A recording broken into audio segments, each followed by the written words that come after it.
நினைவை போற்றக்கூடிய வகையிலும் இங்கு நடந்து கொண்டிருக்கிற செந்தொண்டர் அணிவகுப்பு மற்றும் விளக்க பொதுக்கூட்டத்தினுடைய தலைவர், ராஜபாளையம் நகரக்குழுவினுடைய செயலாளர் அன்புக்குரிய தோழர் சுப்பிரமணியன் அவர்களே, இந்த நிகழ்வில் முன்னணி பொறுப்பேற்று நடத்தி கொண்டிருக்கிற கிழக்கு ஒன்றியத்தினுடைய செயலாளர் அன்புக்குரிய தோழர் எம் முனியாண்டி அவர்களே, மேற்கு ஒன்றியத்தினுடைய செயலாளர் அன்புக்குரிய தோழர் சந்தனகுமார் அவர்களே, இந்த நிகழ்வில் எனக்கு முன்னதாக மாநாட்டினுடைய நோக்கங்களை விளக்கி பேசியிருக்கக்கூடிய கட்சியினுடைய விருதுநகர் மாவட்டத்தினுடைய செயலாளர் அன்புக்குரிய தோழர் ஏ குருசாமி அவர்களே, மாவட்ட செயற்குழு உறுப்பினர்கள் அன்புக்குரிய தோழர்கள் எம் மகாலட்சுமி அவர்களே, மாரியப்பன் அவர்களே, முருகன் அவர்களே, மாவட்ட குழு உறுப்பினர் ராமர் அவர்களே,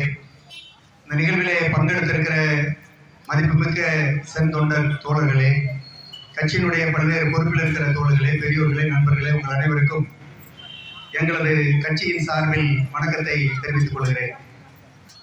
ஏற்கனவே எங்களுடைய அன்புக்குரிய தலைவர்கள் குறிப்பிட்டதைப் போல இன்றைய தினம் இந்திய நாட்டினுடைய விடுதலையை உலகிற்கு பறையாற்றுவதற்கு மிக முக்கியமான பங்களிப்பு செய்த இளம் தோழர்கள், 23 வயதில் வாழ வேண்டிய அந்த வயதில் தங்களுடைய கனவுகளை எல்லாம் சுக்குநூறாக உடைத்து நொறுக்கி தூக்கி எறிந்து இந்த மண்ணிலிருந்து ஏகாதிபத்தியம், வெள்ளை ஏகாதிபத்தியம் வெளியேற வேண்டும், எங்கள் உயிர் துச்சம், எங்களுக்கு உயிர் பெரிதல்ல, நாடு பெரிது, விடுதலை பெரிது, மக்கள் பெரிது, உழைப்பாளிகள், விவசாயிகள், விவசாய தொழிலாளர்கள், ஏழைகள், ஒடுக்கப்பட்ட மக்கள் பெரிது என்று தங்கள் உயிரை துச்சமென மதித்து தூக்கி எறிந்த அன்புக்குரிய தலைவர்கள் பகத்சிங், ராஜகுரு, சுகதேவ். 23 வயதில் உயிரை பறிகொடுக்க எத்தனிக்கிறார்கள், முயற்சிக்கிறார்கள், தயங்கவில்லை என்று சொன்னால் அவர்கள் இந்த நாட்டின் மீது வைத்திருந்த காதல் அவ்வளவு முக்கியமானது. அவர்கள் இந்த நாட்டின் மீது வைத்திருந்த பற்று அவ்வளவு முக்கியமானது.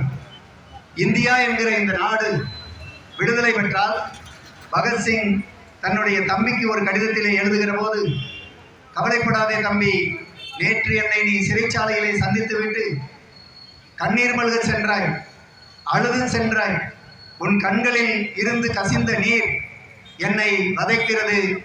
நீ விடுதலை இந்தியாவில் விடுதலை காற்றை சுவாசிக்க பிறந்தவன். அதற்காக நாங்கள் உழைத்துக் கொண்டிருக்கிறோம், போராடி கொண்டிருக்கிறோம். ஒரு மெழுகுவர்த்தியை போல் நான் உருகி அணைந்து போகும் வாய்ப்பு இருக்கிறது. ஆனால் எங்கள் மெழுகுவர்த்தி அணைந்து போகுமே ஒழிய நாட்டிற்கான விடுதலை கனவு, விடுதலை தீ ஒருபோதும் அணையாது என்று சொன்ன மகத்தான தலைவர்கள் பகத்சிங்கும், ராஜகுருவும், சுகதேவும். இந்த நாட்டினுடைய எல்லா செல்வ வளங்களையும் கொள்ளையடித்து சென்ற பிரிட்டிஷ் ஏகாதிபத்தியம், வெள்ளை ஏகாதிபத்தியம் அவர்களை பார்த்து நடுங்கியது, அஞ்சியது. எல்லாரும் நினைச்சாங்க தூக்கில போட்டா காணாம போயிடுவாங்க அப்படின்னு நினைச்சாங்க. ஆனால் இப்போது தூக்கிலிடப்பட்டு பகத்சிங்கும், ராஜகுருவும், சுகதேவும் தூக்கிலிடப்பட்டு கிட்டத்தட்ட 95 ஆண்டுகள் ஆகிறது. 94 ஆண்டுகள் இன்றைய தினம் நிறைவு பெறுகிறது. 94 ஆண்டுகள் நிறைவு பெற்ற பின்னாலும் கூட பகத்சிங் ராஜபாளையத்தில் நினைக்கப்படுகிறார். ராஜகுருவும், சுகதேவும் ராஜபாளையம் வீதிகளில் முழங்கப்படுகிறார்கள், படங்களாக சித்தரிக்கப்படுகிறார்கள் என்று சொன்னால் அது கம்யூனிஸ்டுகளால் மட்டும்தான் சாத்தியம். ஏனென்றால் பகத்சிங்கின் கனவு கம்யூனிஸ்டுகளின் கனவு, பகத்சிங்கின் கனவு மார்க்சிஸ்ட் கட்சியின் கனவு, பகத்சிங்கின் கனவு இந்திய விடுதலையை, இந்திய சுதந்திரத்தை பாதுகாக்க நினைக்கிற ஒவ்வொரு மனிதரின் கனவு. அந்த ஒவ்வொரு மனிதராக மார்க்சிஸ்ட் கட்சி இருக்கிறது. எனவே வீதிகளில் பகத்சிங்கை, ராஜகுருவை, சுகதேவை நாங்கள் தூக்கி சுமக்கிறோம். இதே நேரத்தில் இந்த ஊரில் நீங்கள் இன்னொரு முக்கியமான விஷயத்தையும் நாங்கள் சொல்ல விரும்புகிறோம். கம்யூனிஸ்டுகளுக்கும் பகத்சிங்குக்கும் இருக்கக்கூடிய உறவு. பகத்சிங்கும், ராஜகுருவும், சுகதேவும் சிறையில் இருக்கிற போது அவர்களோடு அந்த விடுதலை போராட்டத்தில் நவஜவான் பாரத் சபா என்று சொல்லுகிற அமைப்பும், இந்துஸ்தான் சோசலிஸ்ட் ரிபப்ளிக்கன் அசோசியேஷன் என்று சொல்லக்கூடிய அந்த அமைப்பும், போராடிய நேரத்தில் அதற்கு தலைமையேற்று நடத்திய 12 சகாக்கள் சிறையில் அடைக்கப்பட்டார்கள். அந்த 12 தலைவர்களில் பகத்சிங், ராஜகுரு, சுகதேவ் ஆகியோர் தூக்கிலிடப்பட்ட பிறகு அவர்களோடு அந்த போராட்டத்தை வழிநடத்திய தலைவர்களில் சிவவர்மா மார்க்சிஸ்ட் கட்சியோடு பயணித்தவர். அவர் இறக்கும் வரை மார்க்சிஸ்ட் கட்சியினுடைய செங்கொடியை போர்த்திதான் இறந்த போது அவருடைய உடலில் இந்த செங்கொடிதான் போர்த்தப்பட்டது. அவர் சிவவர்மா மட்டுமல்ல, இந்திய ஜன வாலிப சங்கம் என்று சொல்லக்கூடிய அமைப்பு 1980 லூதியானா நகரிலே உதயமாகிற போது அந்த கொடியை ஏற்றி வைக்கிற பெருமையை நாங்கள் அளித்தது பகத்சிங்கினுடைய உயிர் தோழன் பண்டிட் கிஷோரிலால் என்று சொல்லக்கூடிய இளைஞனிடத்தில். அவர் அன்னைக்கு பெரிய வயதானவர் தான், ஆனால் இளைஞர்களுக்காகவே வாழ்ந்ததனால் அவரை என்றும் 16 என்று சொல்லுகிற இளைஞனாக தான் அந்த அமைப்பு பார்த்தது. இந்திய ஜன வாலிப சங்கம் என்று சொல்லக்கூடிய இளைஞர் அமைப்பு. அதே போல இந்திய கம்யூனிஸ்ட் இயக்கம், ஒன்றுபட்ட கம்யூனிஸ்ட் கட்சி மதுரையில் இப்போது மாநாடு நடத்த திட்டமிட்டு இருக்கிறோம், செயல்பட்டுக் கொண்டிருக்கிறோம். அதேபோல் 3வது அகில இந்திய மாநாடு மதுரையில் 1953ஆம் ஆண்டு நடக்கிற போது அந்த மாநாட்டினுடைய அறிக்கையை முன்வைத்த கட்சியினுடைய பொதுச் செயலாளர் அஜய் கோஷ் பகத்சிங்கோடு, ராஜகுருவோடு, சுகதேவோடு சிறையில் இருந்தவர்கள். இந்த ஊர்ல இருக்கிற பொதுமக்கள் நீங்கள் புரிந்து கொள்ள வேண்டும், உழைப்பாளி மக்கள் புரிந்து கொள்ள வேண்டும், இளைஞர்கள் புரிந்து கொள்ள வேண்டும்.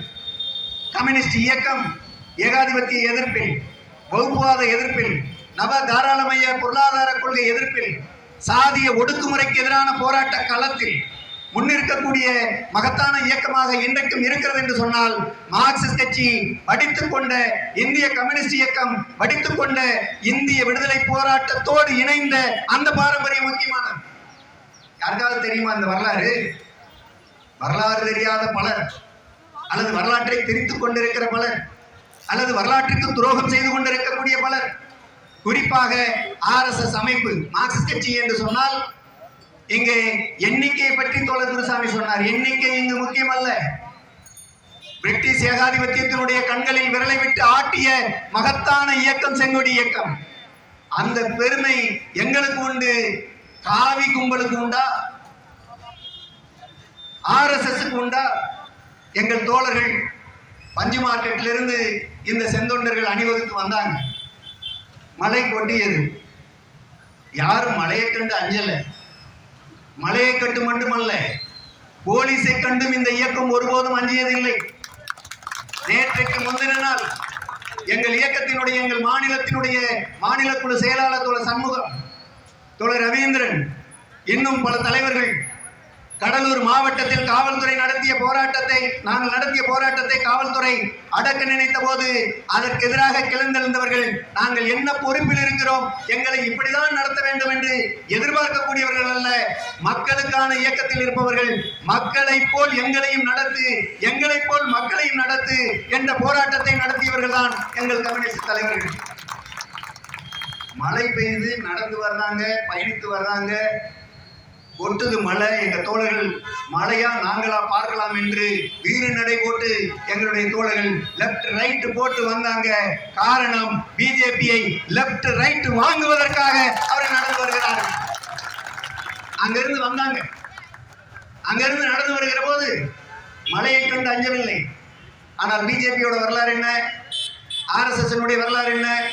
காவி கும்பலினுடைய வரலாறு என்ன? உங்களுடைய முன்னாள் பிரதமர் வாஜ்பாய் அவர்களுடைய வரலாறு என்ன? நீங்கள் இந்துத்துவ வரலாற்றை சுவீகரித்துக் கொண்டதாக பேசிக் கொண்டிருக்கக்கூடிய அந்த சவர்கர், VD சவர்கர் என்று சொல்லக்கூடிய அந்த தலைவருடைய வரலாறு என்ன? ஒன்றே ஒன்றுதான். அன்றிலிருந்து இன்று வரை நீங்கள் ஏகாதிபத்தியத்துக்கு அடிவரடியாக செயல்பட்டு இருக்கிறீர்கள், காட்டி கொடுத்தவர்களாக செயல்பட்டிருக்கிறீர்கள், விடுதலை போராட்டத்தை காட்டி கொடுத்தவர்களாக செயல்பட்டிருக்கிறீர்கள், மன்னிப்பு கடிதம் எழுதி கொடுத்து மண்டியிட்ட கும்பலாக நீங்கள் செயல்பட்டிருக்கிறீர்கள் என்பதுதான் உண்மை. இந்த நாடு வெக்கி தலை குனிகிறது. மோடி என்கிற நபர் ஆட்சி அதிகாரத்தில் இருப்பதை கண்டு வெக்கி தலை குனிகிறது. பிஜேபி ஆட்சி அதிகாரத்தில் இருப்பதை கண்டு இந்த நாடு வெக்கி தலை குனிகிறது. எங்க தொழிலாளிக்கு இருந்த துணிச்சல் ஒரு அரசியல் இயக்கத்துக்கு இல்லை. சவர்கர் அந்தமான் சிறையிலிருந்து ஒரு முறை அல்ல, 2 முறை அல்ல, 3 முறை பிரிட்டிஷ் சாம்ராஜ்யத்துக்கு மன்னிப்பு கடிதம் எழுதி அனுப்பியவர். என்னை மன்னித்து விடுங்கள், இனி இந்தியாவில் பிரிட்டிஷ் சாம்ராஜ்யமே வெளியேறு என்று நான் முழக்கமிட மாட்டேன். என் உயிர் இருக்கும் வரை பிரிட்டிஷ் ஷூ கால்களை நக்கிக் கொண்டிருப்பேன் என்று கேவலமாக மன்னிப்பு கடிதம் எழுதி கொடுத்தவர் தான் சவர்கர். அந்த மன்னிப்பு கடிதத்துக்கு வெகுமானமாக என்ன கிடைத்தது தெரியுமா? பென்ஷன் கிடைத்தது. பிரிட்டிஷ் சாம்ராஜ்யத்தினுடைய பென்ஷன் கிடைத்தது. பென்ஷனை வாங்கி கொண்டு உயிர் பிழைத்திருந்தவர் தான் சவர்கர். இது நாட்டுக்கு செய்த துரோகம் இல்லையா? RSS வரலாறு என்ன? RSS வரலாறு மகாத்மா காந்தியை சுட்டுக் கொன்ற பச்சை துரோக வரலாறு, காரி துப்புகிற வரலாறு. மகாத்மா காந்தியை இந்த நாட்டில் 500 ரூபாயை தடை செய்தார்கள், 1000 ரூபாயை தடை செய்தார்கள். புதிய ரூபாய் நோட்டு வந்தது. அந்த புதிய ரூபாய் நோட்டு 500, 1000 தடை செய்து 2000 ரூபாயை தமிழ் சமூகத்தில், இந்திய சமூகத்தில் அறிமுகம் செய்த பெருமைக்குரிய ஒரே பிரதமர் மோடி தான். எல்லா நோட்டும் செல்லாம போச்சு. செல்லாம போன நோட்டை வச்சுக்கிட்டு நாம சில்லறை கிடைக்குமா அப்படின்னு 2000 ரூபாயை கையில வச்சுக்கிட்டு சுத்திக்கிட்டே இருந்தோம். 2000 ரூபாயை கையில வச்சுக்கிட்டு சுத்திக்கிட்டே இருந்த ஒரு நிலைமையை உருவாக்கிய பிரதமர் மோடி. அந்த பண மதிப்பு இழப்புக்கு எதிரான போராட்டத்தை, மிக பவர்ஃபுல்லான ஒரு போராட்டத்தை இந்திய மக்கள் நடத்திய போது, கம்யூனிஸ்ட் இயக்கம் நடத்திய போது, தொழிற்சங்க இயக்கம் நடத்திய போது உலகில் இருக்கிற பலரும் பார்த்தார்கள், வியந்தார்கள். இந்தியாவில் இருக்கிற மக்கள் இவ்வளவு தூரத்திற்கு ஆர்த்தெழுந்து கொதித்தெழுந்து அரசை விமர்சிக்கிறார்களே என்று பார்த்தார்கள். ஆனா 2000 ரூபாய் நோட்டை நீங்க அறிமுகம் பண்ணிட்டு கொஞ்சம் கூட வெட்கம் இல்லாம அதிலும் நீங்கள் காந்தியை தான் போட வேண்டியிருந்தது. என்ன காரணம் தெரியுமா? மகாத்மா காந்தியை வைத்து பிழைப்பு நடத்தி கொண்டிருக்கிறீர்கள். மகாத்மா காந்தியை கொன்றதும் நீங்கள் தான், அவரை வைத்து பிழைப்பு நடத்துபவர்களும் நீங்கள் தான். இதுதான் RSS வரலாறு, இதுதான் பிஜேபியினுடைய வரலாறு. இந்த வரலாறு இழிவான வரலாறு, கருப்பான வரலாறு, அசிங்கமான வரலாறு. இந்த அசிங்கத்திற்காக, இந்த இழிவுக்காக, இந்த கசப்பிற்காக RSS எத்தனை முறை வேண்டுமானாலும் தூக்கிலிடப்படலாம். ஆனால் இந்த நாட்டு மக்கள், நீங்கள் RSS ஒரு சின்ன பகுதி மக்கள் நம்பிக்கொண்டிருக்கிறீர்கள். சின்ன பகுதி மக்களுக்காக நான் பேசவில்லை, பெரிய பகுதி உழைப்பாளி மக்களுக்காக, மிக பரந்த தொழிலாளர்களுக்காக, மிக பரந்த விவசாயிகளுக்காக, விவசாய தொழிலாளர்களுக்காக மார்க்சிஸ்ட் கட்சி பேசிக் கொண்டிருக்கிறது. மார்க்சிஸ்ட் கட்சி போராடி கொண்டிருக்கிறது. எங்க சொல்லுங்கள் பார்க்கலாம். பிஜேபி அடிமை இந்தியாவில் நீங்கள் பிரிட்டிஷ்காரருக்கு ஆதரவாக செயல்பட்டீர்கள்.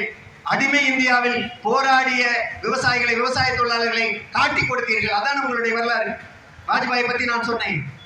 1942ஆம் ஆண்டு வெள்ளையனே வெளியேறு இயக்கம் நடந்து கொண்டிருந்த போது ஆக்ராவில் நடந்த ஒரு போராட்டத்தில் வாஜ்பாயையும் சிறைப்பிடித்து கொண்டு போய் கூண்டிலே நிறுத்துகிறார்கள். வாஜ்பாய் சொன்னார், நான் அந்த போராட்டத்தை வேடிக்கை பார்க்க சென்றேன், போராட்டத்தில் கலந்து கொள்ள செல்லவில்லை என்று சொன்னார். உண்மையிலேயே ஒரு சிறந்த அரசியல்வாதி என்று சொன்னார். வாஜ்பாய் யார்? சாதாரண மனிதரா? எவ்வளவு பெரிய மனிதர், எவ்வளவு அழகாக இலக்கியம் பேசுவார். இதே ஊரில் 1977ஆம் ஆண்டு அவர் வெளியுறவுத்துறை அமைச்சராக இருந்தபோது, மொரார்ஜி தேசாய் அரசாங்கத்தில் வாஜ்பாய் வெளியுறவுத்துறை அமைச்சராக இருந்தபோது இந்த ஜவஹர் மைதானத்தில் அவர் பேசியிருக்கிறார்.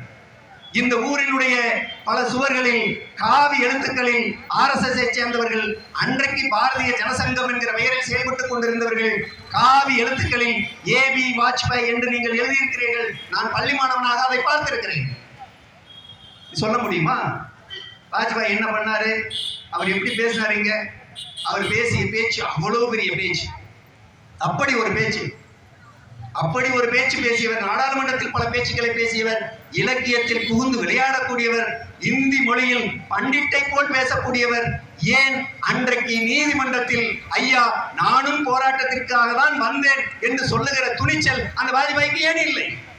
ஒரே காரணம்தான், ஏகாதிபத்திய அடிவருடி என்கிற காரணம்தான். ஏகாதிபத்தியத்தை ஆதரிக்கிற அந்த பிற்போக்கு குணம்தான் காரணம். ஆனால் மார்க்சிஸ்ட் கட்சி ஏகாதிபத்திய எதிர்ப்பில் புடம்போட்டு நடத்தி கொண்டிருக்கிற போராட்டம் அன்னைக்கும் சரி, இன்னைக்கும் சரி. இதோ நம் நாட்டினுடைய பிரதமர் மோடி அவர்கள் போறார், அமெரிக்காவுக்கு போறார். எப்ப போறாரு? இந்தியர்கள் 208 பேரை அவர்கள் கை விலங்கிட்டு, கால் விலங்கிட்டு, நாய்ச்சங்கிலியில் பிணைத்து, ராணுவ விமானத்தில் மிக அசிங்கமாக தூக்கி கொண்டு இங்கே வந்து இறக்கி விடுவதற்கு வந்து 2 நாட்கள் கழித்து மோடி போகிறார். ஆகா, இன்னைக்கு ட்ரம்ப் உளுந்து இல்லைன்னு வாங்க போறார். மோடி பேசினா எப்படி பேசுவார்? வாஜ்பாய் தோத்து போயிடுவார் மோடி கிட்ட. மோடி பேசுற பேச்சு அப்படியே பெரிய கர்ஜனை இருக்கும், நீட்டி முழக்குவார். அவர் இந்தியில் பேசினா, நாடாளுமன்றத்தில் பேசினாலும் சரி, பொதுக்கூட்டத்தில் பேசினாலும் சரி, ஏன்னா பத்திரிகையாளர்களை தவிர யார்கிட்ட வேணாலும் கத்தி தான் பேசுவார். அவர் பேசுற பேச்சு புல்லரிக்கும். செங்கோட்டையில எல்லாம் அவர் கொடியேற்றிட்டு பேசுற பேச்சை கேட்டீங்கன்னா ஏதோ பெரிய தேசப்பற்று சீமான் பேசுற மாதிரி தான் இருக்கு.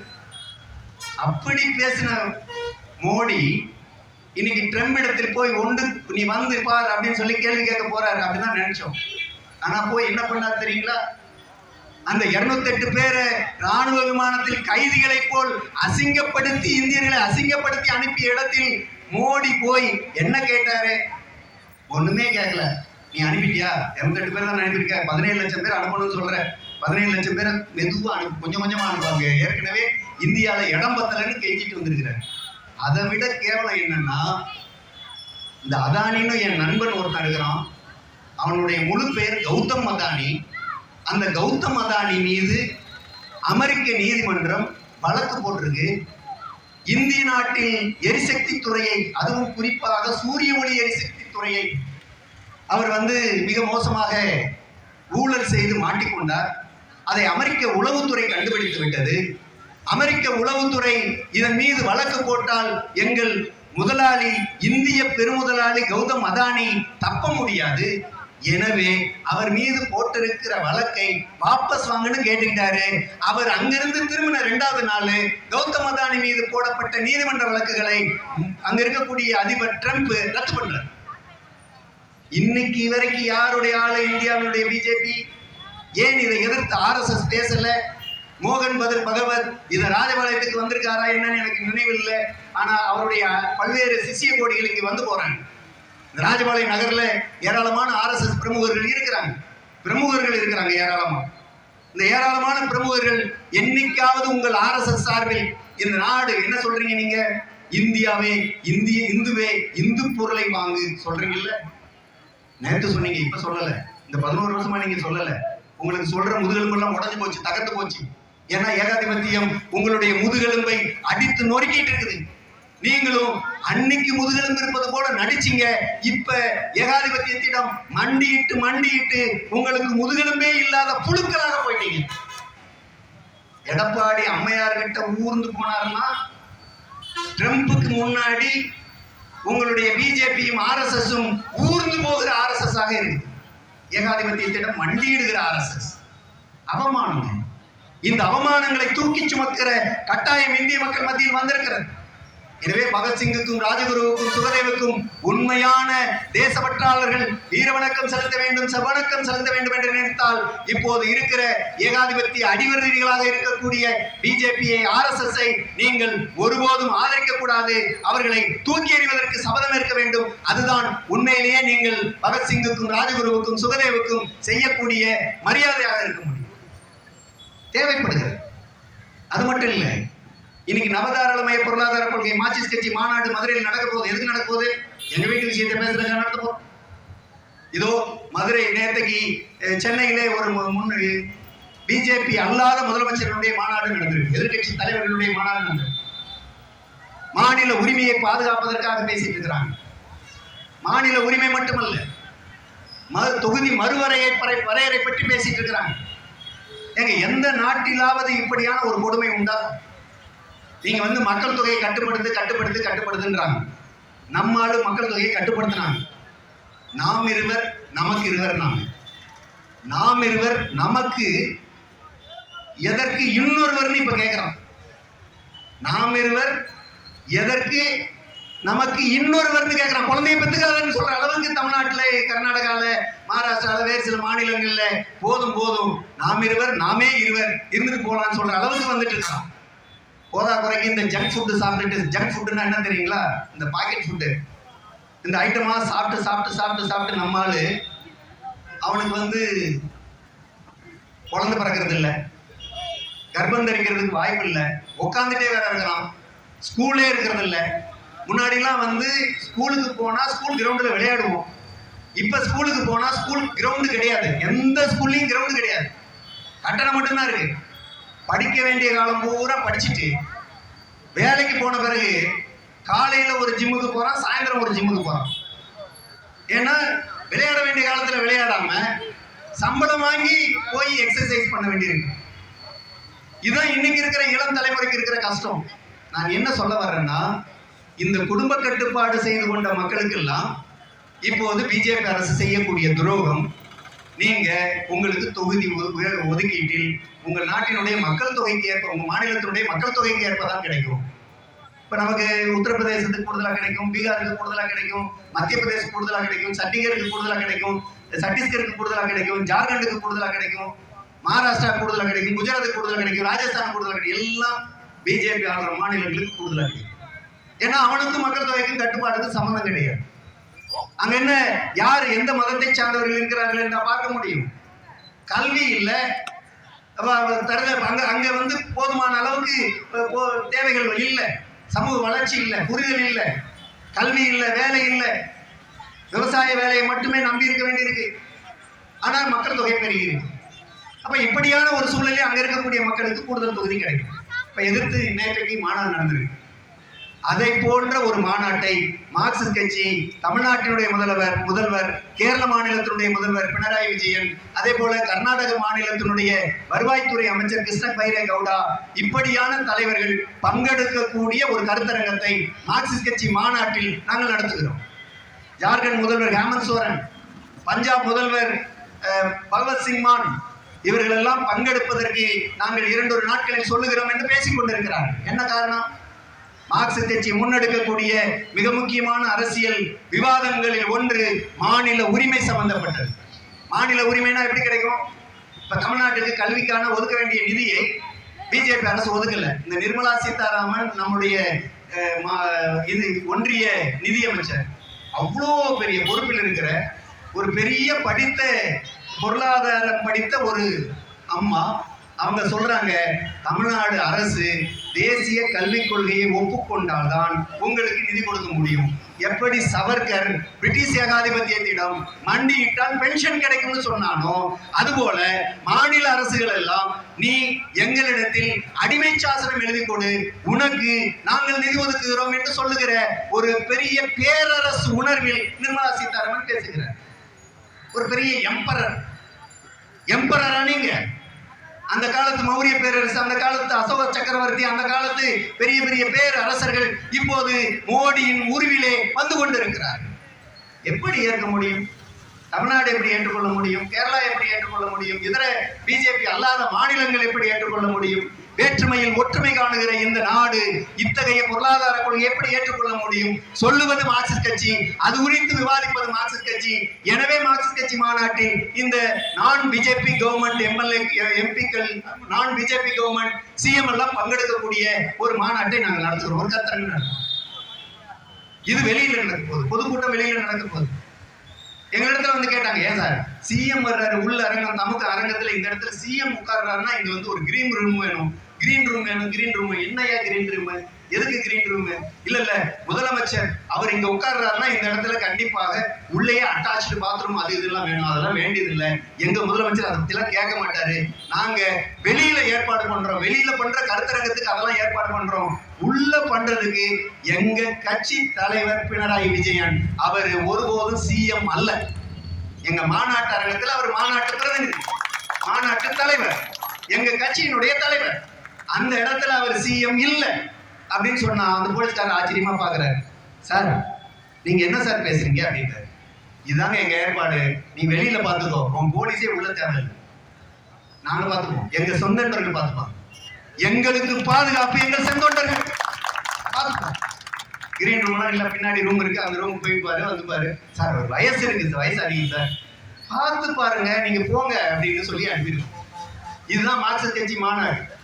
இந்த மாநாட்டு ஏற்பாட்டை நாங்க வந்து நடத்திட்டு இருக்கிறோம். உள்ள என்ன பேச போறோம்? உள்ள பேச போவது நான் குறிப்பிட்ட ஏகாதிபத்திய எதிர்ப்பு குறித்து பேச போறோம். ஏகாதிபத்தியம் உலக நாடுகளை எப்படி கபலீகரம் செய்து கொண்டிருக்கிறது என்பதை பற்றி பேச போறோம்.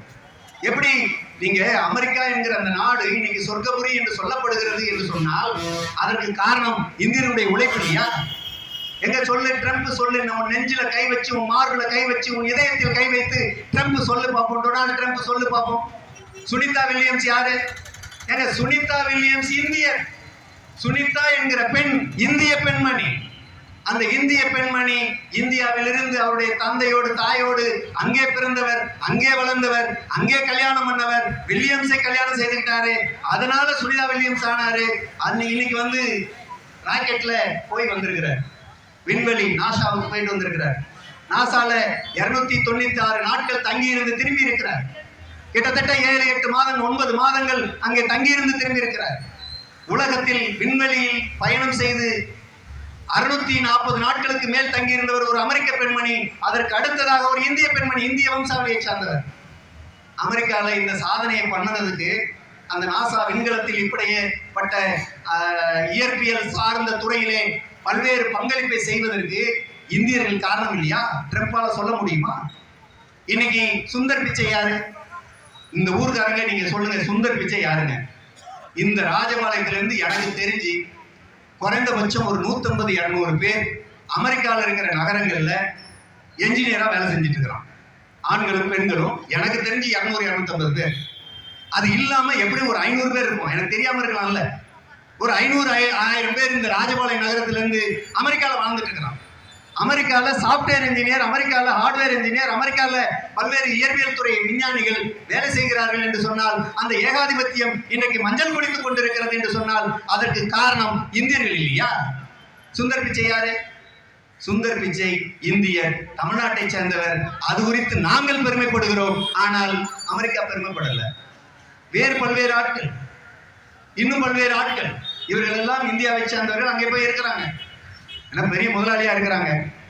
எப்படி உலகை சுரண்டலாம் அப்படிங்கிறது சொல்லிக் கொடுக்குற ஆட்களா இருக்கிறாங்க. சில பேர் விண்வெளியை கண்டுபிடிப்பதற்காக இருக்கிறாங்க, பல்வேறு ஆராய்ச்சிகளை கண்டுபிடிப்பதற்காக இருக்கிறாங்க. அவர்களுக்கெல்லாம் இந்திய அரசு இன்னும் கூடுதல் அக்கறையோடு அவர்களுக்குரிய அங்கீகாரத்தை இந்திய அரசு செலுத்தி இருந்தால் அவர்கள் அங்கே போயிருக்க மாட்டாங்க, இங்கே இருந்திருப்பாங்க, இந்தியா முன்னேறி இருக்கும். அதை தான் நாங்கள் சொல்றோம். இந்தியாவில் படிக்கக்கூடிய கல்வி இந்தியர்களுக்கு பயன்படுவதை விட அமெரிக்க ஏகாதிபத்தியத்துக்கு பயன்பட்டுக் கொண்டிருக்கிறது, உலக ஏகாதிபத்திய நாடுகளுக்கு பயன்பட்டுக் கொண்டிருக்கிறது, உலக முதலாளிகளுக்கு பயன்பட்டுக் கொண்டிருக்கிறது. எனவே கல்வித்துறையில் இந்தியாவை, இந்திய மண்ணை, இந்திய வளத்தை பாதுகாக்கக்கூடிய கல்வி வேண்டும் என்று மார்க்சிஸ்ட் கட்சி சொல்லுது. அது குறித்து நாங்கள் விவாதிக்கிறோம். இதுதான் எங்களுடைய மாநாடு. வேலையின்மை தலைவிரித்து ஆடக்கூடிய வேலையின்மை. நீங்க அமெரிக்கால அமர்த்தத்தின் தொடர்ந்து நிறைய சம்பளம் வாங்குறால வீட்டுக்கு அனுப்பி கான்ட்ராக்ட்ல வேலையில்லா திட்டத்தை பயன்படுத்தி கான்ட்ராக்ட்ல ஆள் எடுக்கிறான். அப்படியான ஆள் இப்ப ட்ரம்ப் என்ன சொல்றாரு? உயர் சம்பளம் வாங்கக்கூடியவெல்லாம் வெளியில போ, குறைவான சம்பளம் வாங்குற ஆளுக்கெல்லாம் நான் விசா தர்றேன், வா வா வான்னு கூப்பிடுறேன். அப்படின்னா என்ன அர்த்தம்? முதலாளியை மேலும் மேலும் கொழுக்க வைக்கிற ஏற்பாடு தான் இதெல்லாம் இருக்கு. அமெரிக்காவில் மட்டும் இல்லை, இந்தியாலையும் அது இருக்கு, ராஜபாளையத்திலையும் இருக்கு. ஒரு நண்பர் சொன்னார், ஒரு ஓய்வு பெற்ற நீதிபதி, மாவட்ட நீதிபதி, அவர் நண்பர், எனக்கு நண்பர் சொன்னார், எங்க உங்க மாவட்டத்துல நீங்க பிறந்ததா சொல்ற விருதுநகர் மாவட்டத்துல தாங்க கூலி ரொம்ப ரொம்ப குறைவு. என்னப்பா அப்படி சொல்றீங்க அப்படின்னா, ஆமா ரொம்ப குறைவு, ரொம்ப குறைவு. உங்க மக்களுக்கு விழிப்புணர்வு இல்லை. ஆனா நிறைய படிச்சிருக்கான், எல்லார் வீட்லயும் கார் இருக்கு, நிறைய சொந்தம் இருக்கு, அது இருக்கு, இது இருக்கு, ஓரளவுக்கு முன்னேறினவனா இருக்கான், நல்லா படிச்சிருக்கிறான், ஆனா கூலி மட்டும் குறைவா வாங்கிட்டு இருக்கிறான் அப்படின்னு. காரணம் என்ன? கூலி குறைவா இந்த ஊர்ல வாங்குறதுக்கு என்ன காரணம்? நிறைய படிச்சிருக்கிறோம், நிறைய வேலை வாய்ப்புக்கு ஏங்கிட்டு இருக்கிறோம், ஆனா வேலை கிடைக்கல. வேலை வாய்ப்புக்கு ஏங்கிட்டு இருக்கிற நிலைமை இருக்கு. கிடைக்கிற வேலையில குறைவான சம்பளம்னாலும் அம்மா அப்பாவோடு அல்லது மனைவி மக்களோடு நிம்மதியா இங்கே வாழ்ந்துட்டு போயிடலான்னு வாழ்ந்துட்டு இருக்கிறாங்க. இப்ப குறைவான கூலிக்கு வேலை செய்யக்கூடிய ஏற்பாடு எங்கிருந்து வருது? வேலையில்லா திண்டாட்டத்துல இருந்து வருது. இந்த வேலையில்லா திண்டாட்டத்தை ஒழிக்கக்கூடிய நடவடிக்கை மோடி எடுத்திருக்கிறாரா? மோடி சொன்னார், நாங்கள் ஆட்சிக்கு வந்தால் ஆண்டுக்கு 2 கோடி பேருக்கு வேலை தருவோம். கடைசி என்ன சொன்னார்? பக்கோடா போட்டு சாப்பிடலாமே, பக்கோடா போட்டு வைக்கலாமே. இதை விட இளைஞர்களை இழிவுபடுத்தும் வார்த்தை பிஜேபிக்கு வேறு ஏதாவது இருக்குமா? மோடிக்கு ஏதாவது இருக்குமா? இப்ப இளைஞர்களை இழிவுபடுத்துறார். அப்ப இந்த ஊரில் இருக்கிற இளைஞர்கள் தயவு செய்து யோசியுங்கள். உங்களை இழிவுபடுத்திய நபர் தான் மோடி. இதை பிஜேபி இழிவுபடுத்திய கட்சி தான் பிஜேபி. எனவே மார்க்சிஸ்ட் கட்சி சொல்லுகிறத வேலையின்மை பற்றி விவாதிக்க போறோம், பெண்களினுடைய கொடுமைகள் பற்றி விவாதிக்கிறோம். நம்ம அண்ணா பல்கலைக்கழகத்தில் ஒரு மாணவி பாலியல் துன்புறுத்தலுக்கு ஆளாகிவிட்டார். ஞானசேகரன் என்கிற பிரியாணி கடை ஓனர் கைது செய்யப்பட்டார். காவல்துறை பிடிச்சிட்டு போச்சு. உடனே முன்னாள் அமைச்சருக்கு தொடர்பு இருக்கு, இன்னாள் அமைச்சருக்கு தொடர்பு இருக்கு, அவருக்கு தொடர்பு இருக்கு, இவருக்கு தொடர்பு இருக்குன்னு பிஜேபி கதை கட்டுச்சு. இந்த அண்ணாமலைன்னு ஒரு ஐபிஎஸ் இருக்கிறான், கேட்டா எக்ஸ் ஐபிஎஸ் அப்படின்னு வேற போட்டுக்கிறான். அந்த ஆளு எக்ஸ் ஐபிஎஸ் தன்னைத்தானே சாட்டையால் அடிச்சுக்கிறான். நீ எங்கிட்ட கூட அந்த சாட்டையை உன்னை எப்படி அடிக்கணும்னு அடிக்கிறோம், நாங்க அடிச்சு காட்டுறோம். அந்த சாட்டையை எப்படி உனக்கு பயன்படுத்துறதுன்னு எங்கிட்ட கூட. ஐபிஎஸ் அந்த ஆளு அறிவு கட்ட ஐபிஎஸ் இந்த கட்சிக்கு தலைவராக இருக்கிறார். அந்த கட்சி அவரை பயன்படுத்தி கொண்டிருக்கிறார். நான் கேட்க விரும்புகிறேன், அந்த அண்ணா பல்கலைக்கழக மாணவி துன்புறுத்தப்பட்டதாக சொல்லப்படுகிற விஷயத்தை வெளி உலகத்திற்கு முதலில் கொண்டு வந்தது யார்? மார்க்சிஸ்ட் கட்சி, இந்திய மாணவ சங்கம், அனைத்து இந்திய ஜனநாயக சங்கம். அங்கே அந்த சம்பவம் நிகழ்ந்ததாக வழக்கு காவல்துறையில் பதிவு செய்யப்பட்ட உடனே 3 மணி நேரத்தில் எங்களுக்கு தகவல் வருகிறது. எங்கள் தோழர்கள் செல்கிறார்கள், போராட்ட களத்தில் குதிக்கிறார்கள், காவல்துறையோடு மோதுகிறார்கள். எங்கள் பகத்சிங் மாதிரி ஏன் பகத்சிங்கினுடைய வாரிசுகள் என்று சொல்லுகிறோம். 23 வயதில் பிரிட்டிஷ் ஏகாதிபத்தியத்தை எதிர்த்த பகத்சிங் இப்போதும் 20-22 வயதுகளில் எங்களுடைய மாணவர்கள் காவல்துறையோடு மோதிக்கொண்டிருக்கிறார்கள். அதனால்தான் நாங்கள் பகத்சிங்கின் வாரிசுகள். நாட்டை காக்க வந்த ஒரே வாரிசுகள் கம்யூனிஸ்டுகளாக இருக்கிறார்கள், இளைஞர்களாக இருக்கிறார்கள். எனவே நாங்கள் போராடணும். எங்க சொல்லு பார்க்கலாம், நீ எந்த இடத்துல போறான்னு சொல்லு. உண்மையிலே எங்க போறான்னு நீ? அந்த பல்கலைக்கழக மாணவிக்கு இன்று வரை நீதி கிடைக்கவில்லை. உங்கள் போராட்டத்தை அங்க மூடிட்டு இப்ப நீங்க செந்தில் பாலாஜியும் ஜெகத்ரட்சகனையும் ரைடு விட்டு திசை திருப்பிட்டு இருக்கிறீங்க. ரைடு விட்டீங்களே, வரலாறு என்ன சொல்லுது? ஏங்க இந்த ஈடி நிறைய பேர் சொல்றாங்க, கம்யூனிஸ்ட்கள் இந்த ரைடை பத்தி எல்லாம் ஒண்ணுமே பேச மாட்டேன்றீங்கன்னு சொல்றாங்க. கம்யூனிஸ்ட்கள் சொல்லிட்டு தான் இருக்கிறோம், சாராய கடை மூடு, சாராய கடையை படிப்படியா மூடு. திமுக அரசே நீங்கள் தேர்தல் வாக்குறுதியில் கொடுத்ததை போல படிப்படியாக சாராய கடையை மூடுங்க. அதான் எங்கள் கோரிக்கை, அதான் எங்களுடைய போராட்டம். நாங்கள் நடத்தி இருக்கிறோம், இப்பவும் நடத்துவோம். எங்களுடைய தொழிற்சங்கம் சொல்லிக் கொண்டு இருக்கிறது. நாங்கள் என்ன கேட்க விரும்புகிறோம், நீங்க எங்களுடைய வரலாறு, எங்கள் கட்சியினுடைய மறைந்த தலைவர், எங்களுடைய பொதுச் செயலாளர் சீதாராம் யெச்சூரி சொல்லுவார், அடிக்கடி சொல்லுவார், எல்லா கூட்டங்களிலும் சொல்லுவார். பிஜேபியை பார்த்து அவர் கேட்கிற மிக முக்கியமான கேள்விகளில் ஒன்று, மோடி அவர்களே, என்போர்ஸ்மெண்ட் டிபார்ட்மெண்டினுடைய உயர் பொறுப்பில் இருக்கக்கூடிய அதிகாரிகள், அமைச்சர்களே, தயவு செய்து சொல்லுங்கள், உங்கள் இடி பதிவு, என்போர்ஸ்மெண்ட் டிபார்ட்மெண்டினுடைய பதிவு, அமலாக்கத்துறை நடத்தி இருக்கக்கூடிய ரைடுகளின் எண்ணிக்கை 1000 என்று சொன்னால் அதில் தண்டிக்கப்பட்டவர்கள் 0.5%. வெக்கமா இல்லையா உங்களுக்கு? ரைடை விட்டுட்டு ஏமாத்திட்டு போயிருக்கீங்க, அல்லது ரைடை விட்டுட்டு காசை சுட்டிட்டு போறீங்களா? நீங்க அதிகாரி பெருமக்கள்லாம் சுட்டிட்டு போறீங்களா? ரைடு விட்டு யார் தண்டிக்கப்பட்டா?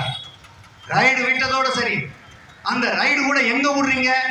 எதிர்கட்சிகள் ஆளக்கூடிய மாநிலத்தில் மட்டும்தான் ரைடு விடுறீங்க. உங்க மாநிலத்துல எதுவுமே நடக்கிறது இல்லையா? உண்மையிலேயே உங்க மனசாட்சி படி சொல்லுங்க, எத்தனை பேர் எங்கெல்லாம் நடந்திருக்குது? ஆக இது ஒரு பம்மாத்து வேலையை, ஒரு ஃப்ராடு வேலையை பிஜேபி இந்த நாட்டில் செய்து கொண்டிருக்கிறது. ஆக இந்த ஃப்ராடுத்தனத்தை அம்பலப்படுத்துகிற விஷயத்தில் நாங்கள் செயல்பட்டுக் கொண்டிருக்கிறோம். மார்க்சிஸ்ட் கட்சி செயல்படுவதற்கு, பேசுவதற்கு மிக முக்கியமான விஷயங்களாக இது இருக்கிறது. அது மட்டும் இல்லை, இப்படி இந்த நாட்டில் பெண்கள் பிரச்சனை பின்னுக்கு தள்ளப்பட்டிருக்கு. ஆசிஃபா என்று சொல்லக்கூடிய ஒரு இளம் பெண் காஷ்மீர் மாநிலத்தில், எங்க யோசிச்சு பாருங்களேன், கடவுள் இருக்கிற இடத்தில் பாலியல் பலாத்காரம் செய்கிற துணிவு எந்த மனிதனுக்கும் வராது. பிஜேபி காரணம் தவிர, ஆர்எஸ்எஸ் காரணம் தவிர. இந்த ஆர்எஸ்எஸ் இந்துக்களுக்காக செயல்படுதுன்னு சொல்றீங்க பாருங்க, ஒருபோதும் நம்பாதீங்க. எங்க கடவுள் இல்லை, நாத்திகம் பேசிய நபர் தான் வி.டி. சவர்கர். வி.டி. சவர்கருடைய வரலாறு எடுத்து பார், அவர் கடவுள் இல்லை என்று பேசியிருக்கிறார். அவர் எப்படி உங்களுக்கு இந்துக்களுக்காக போராடுவாரு, இந்து மதத்துக்காக போராடுவாரு? யாராவது ஆர்எஸ்எஸ் காரன் வந்தா முடிஞ்சா சவால் விட்டுப்பார், பேசுவோம். வி.டி. சவர்கர் நாத்திகம் பேசிய நபர். அந்த வி.டி. சவர்கர் மிக முக்கியமாக இந்த மாதிரி ஆர்எஸ்எஸ் ஆட்கள் கடவுள் இருக்கிற இடத்தில் ஒரு 8 வயது பெண் குழந்தையை 3 நாட்கள் பாலியல் பலாத்காரம் செய்து சாகடித்த கொடுமை. ஒருத்தன் 2 பேர் இல்ல, அந்த கடவுளுக்கு வழிபாடு செய்கிற, தீபாராதனை காட்டுகிற அந்த குருக்கள் 1, அந்த குருக்களினுடைய மருமகன் 2. என்ன உறவுடா நீங்க? என்ன உறவுடா நீங்க? காரி துப்புற உறவுடா நீங்க? மருமகன், மாமாவும் மருமகனும் சேர்ந்து 8 வயது பெண் குழந்தையை கர்ண கொடூரமாக கொன்று தீர்த்த உங்கள் காம இச்சையை தீர்த்து கொண்ட அயோக்கியர். அந்த விஷயத்தை வெளி உலகத்துக்கு முதலில் கொண்டு வந்தது யார் தெரியுமா? அந்த பெற்றோர்கள் மூலமாக வெளி உலகத்துக்கு கொண்டு வந்தது யார் தெரியுமா? மார்க்சிஸ்ட் கம்யூனிஸ்ட் கட்சியினுடைய மத்திய குழு உறுப்பினர், காஷ்மீர் மாநிலத்தினுடைய சட்டமன்ற உறுப்பினர் முகமது யூசுப் தாரிகா. அவர் தான் அதை கொண்டு வந்தார். அவர் இந்த மாநாட்டுக்கு வர்றார். போலீஸ் பாதுகாப்போடு வருகிறார். காஷ்மீர் தீவிரவாதிகளுடைய தாக்குதலில் பட்டியலில் இடம்பெற்றிருக்கக்கூடிய அந்த தலைவர் இங்கே வருகிறார். பெண்களுக்கு பாதுகாப்பு வேண்டும் என்று பேசுவதற்காக வருகிறார். மார்க்சிஸ்ட் கட்சியினுடைய அரசியல் தீர்மானத்தில் பெண்களுக்கு பாதுகாப்பு வேண்டும் சொல்லுகிறோம். வரலாறு சொல்லுதுங்க, தகவல் சொல்லுது. நேஷனல் கிரைம் பியூரோ ரெக்கார்டு, அந்த national crime bureau record NCBR அது சொல்லுது, NCRB சொல்லுது. அந்த NCRB சொல்லக்கூடிய புள்ளி விவரத்தில் ஒரு நாளைக்கு 24 பெண்கள் பாலியல் துன்புறுத்தலுக்கு ஆளாகிறார்கள். 8 பெண்கள் சாகடிக்கப்படுகிறார்கள். இது பிஜேபி அரசாங்கத்தினுடைய கொள்கைக்கு ஏற்பட்டிருக்கக்கூடிய இழுக்கு இல்லையா, அசிங்கம் இல்லையா? இது பற்றி அண்ணாமலை பேச தயாரா? தமிழிசை சவுந்தரராஜன் பேச தயாரா? இந்த மாவட்டத்தினுடைய பிஜேபி தலைவர்கள் பேச தயாரா? எங்கே இருக்கிறது உங்கள் முகம்? வந்து காட்டுங்கள் பார்ப்போம். நாங்கள் உங்களை வரவேற்கிறதா, காரி துப்புகிறதா என்று பேசுவோம். வாங்க வந்து காட்டுங்க உங்க முகத்தை. இவ்வளவு அயோக்கியத்தனம் நடந்து கொண்டிருக்கிறது இந்தியா முழுவதும். இதற்கு பிஜேபி அரசாங்கத்துக்கு சம்பந்தமே இல்லையா? உத்தரப்பிரதேசத்தில் எவ்வளவு நடந்திருக்கு, குஜராத்தில் எத்தனை நடந்திருக்கு, மத்திய பிரதேசத்தில் எத்தனை நடந்திருக்கு, ராஜஸ்தான்ல எத்தனை நடந்திருக்கு? எல்லாம் பிஜேபி ஆளுகிற மாநிலங்கள். பீகார் பிஜேபி ஆளுகிற மாநிலங்கள். அதற்காக தமிழ்நாட்டில் நடக்கக்கூடிய துன்புறுத்தலை நாங்கள் நியாயப்படுத்தவில்லை. தமிழ்நாடு அரசே, திமுக அரசே, உங்கள் காவல்துறையை இது போன்ற அநியாயங்கள் நடப்பதை கட்டுப்படுத்துவதற்கு பயன்படுத்துங்கள். எங்கள் போராட்டத்தை கட்டுப்படுத்துவதற்கு பயன்படுத்தாதீர்கள் என்றுதான் திமுகவை நாங்கள் பார்த்துக் கொள்கிறோம். இதுதான் மார்க்சிஸ்ட் கட்சியோட நிலைப்பாடு. இந்த வகையில் தான் நாங்கள் போராடி கொண்டிருக்கிறோம். இந்த வகையில் போராடி கொண்டிருக்கிற மார்க்சிஸ்ட் கட்சி பெண்களுக்காக, ஒடுக்கப்பட்ட மக்களுக்காக. இந்தியா முழுவதும் வன்கொடுமை, பாலியல் வன்கொடுமை ஒரு புறம் என்றால் சமூக ஒடுக்குமுறை வன்முறை இன்னொரு பக்கம். அந்த வன்கொடுமைகள் ஏராளமாக நடந்து கொண்டிருக்கிறது. அந்த வன்கொடுமைகள் குறிப்பாக தலித் மக்களுடைய நிலங்கள் பறிக்கப்படுகிறது. இதோ திருவண்ணாமலை மாவட்டத்தில் பஞ்சமி நிலம் தரப்பட்ட இடத்தை மார்க்சிஸ்ட் கட்சி தீண்டாமை ஒழிப்பு முன்னணி போராடி சம்பந்தப்பட்ட தலித்துக்கு மீண்டும் அந்த நிலத்தை பறித்து கொடுத்தால் அவர்கள் விளைய வைத்த அந்த உளுந்தை ட்ரோன்ல விஷ மருந்து தெளிச்சு அந்த உளுந்து பயிர் மொத்தத்தையும் நாசப்படுறாங்க. சாதிய ஆணவம், சாதிய வெறி அந்த அளவுக்கு. எங்க ட்ரம்ப் அனுப்பிச்சதுல எந்த சாதி அனுப்பிச்சான்? ட்ரம்ப் 2008 பேர் அனுப்பிச்சான ஏகாதிபத்தியம். எந்த சாதி அனுப்பிச்சான்? இந்த நவதாராளமயம் தாக்கி இருக்கக்கூடிய வேலையில்லா திண்டாட்டத்துல எந்த சாதி ஒளிஞ்சிருக்கு? எங்க ஒரே ஒரு சாதி மட்டும் அழிஞ்சது சொல்லுங்க பாப்போம். ஒரே ஒரு சாதி தாங்க பாதிக்கப்பட்டது. எனவே நவதாராளமய பொருளாதார கொள்கையை மற்ற சாதியெல்லாம் ஆதரிப்போம் சொல்லுங்க பாப்போம். எந்த சாதியை விட்டு வைக்கவில்லை நவதாராளமய பொருளாதார கொள்கை. விலைவாசி உயர்வு எந்த சாதியை விட்டு வைக்கவில்லை. கல்வி வியாபாரம் எந்த சாதியை விட்டு வைக்கவில்லை. மருத்துவ பாதிப்பு எந்த சாதியை விட்டு வைக்கவில்லை. நெஞ்சடைக்குது, ஹார்ட் அட்டாக் வருது, ஸ்ட்ரெஸ் ஆகுது. எங்க நீங்க தமிழ்நாடு முழுவதும் அண்மை காலத்துல சுத்தி பயணம் பண்ணீங்கன்னா மனநல மருத்துவர்கள் எண்ணிக்கை கூடிட்டு இருக்கு. மனநல மருத்துவர்களுடைய எண்ணிக்கை ஏன் கூடுது? காரணம், மக்கள் ஸ்ட்ரெஸ்ஃபுல்லா வாழ்ந்துட்டு இருக்கிறான், மன அழுத்தத்துக்கு வாழ்ந்துட்டு இருக்கிறான். தொழிலாளர்கள் முதலாளி எதிர்த்து பேச முடியல, சங்கம் வைக்க முடியல, கோரிக்கை வைக்க முடியல, போராட முடியல, கொடி பிடிக்க முடியல. இதற்கெல்லாம் போலீஸ் தடையா இருக்குது, இதற்கெல்லாம் முதலாளி தடையா இருக்கிறான். அவங்க முதலாளியும் போலீஸும் ஒன்று சேர்ந்து இந்த தொழிலாளர்களை அடக்குகிற போது தொழிலாளர்கள் மன அழுத்தத்திற்கு ஆளாகிறார். வீட்டுல நிம்மதி இல்லை, கொஞ்சம் கூட வெக்கம் இல்லாம பேசிட்டு இருக்கிறான். எல்என் சுப்பிரமணியம் கொஞ்சம் கூட வெக்கம் இல்லாம பேசிட்டு இருக்கிறார். இன்ஃபோசிஸ் நாராயணமூர்த்தி வாரத்துக்கு 48 மணி நேரம் இருக்கிற வேலை நேரத்தை 70 மணி நேரம் உயர்த்துறான், 90 மணி நேரம் உயர்த்துறான். வீட்டுல உட்கார்ந்து உன் மனைவி முகத்தை எவ்வளவு நேரம் பார்த்துட்டு இருப்பேன்னு கேட்கிறான். கொஞ்சம் கூட வெக்கம் இல்லாம மனைவி முகத்தை பார்ப்பதற்காக வீட்டில் இருக்கிறோம். ஓய்வு வேணாமா? இயற்கை சொல்லுகிறது 8 மணி நேரம் ஓய்வு, 8 மணி நேரம் உறக்கம், 8 மணி நேரம் ஓய்வு என்பது சமூக பணி. 8 மணி நேரம் வேலை, 8 மணி நேரம் சமூக பணி, 8 மணி நேரம் உறக்கம். இதை இயற்கை சொல்லுகிறது. ஏன் பொறுத்துக் கொள்ள முடியவில்லை? ஏன் ஏற்றுக்கொள்ள முடியவில்லை? இந்த முதலாளிகளுக்கு இருக்கிற லாப வெறி, லாப வேட்கை இந்த அளவுக்கு போயிட்டு. ஆக இப்படியான ஒரு காலத்தில் இன்றைக்கு சாதிய ஒடுக்குமுறை மேலோங்கி கொண்டிருக்கிறது. சாதிய ஒடுக்குமுறையை, பல்வேறு விதமான ஆதிக்கத்தை தகர்த்தெறிய வேண்டிய தேவை இந்திய மக்களுக்கு முன்னால் இருக்கக்கூடிய மிகப்பெரிய கடமை மார்க்சிஸ்ட் கட்சி சொல்லுகிறது. எல்லாத்துக்கும் மேல வகுப்புவாதம். ஒரு இஸ்லாமிய மனிதர் ரம்ஜான் தொழுகையை நடத்த முடியல. தீபாவளி பண்டிகை அன்னைக்கு யாராவது ஒரு பண்டிகை கொண்டாடுகிற ஒருத்தருடைய வீட்டிலிருந்து ஒருத்தரை கைது செய்து சென்றால் அந்த வீடு நிம்மதியாக இருக்கும்?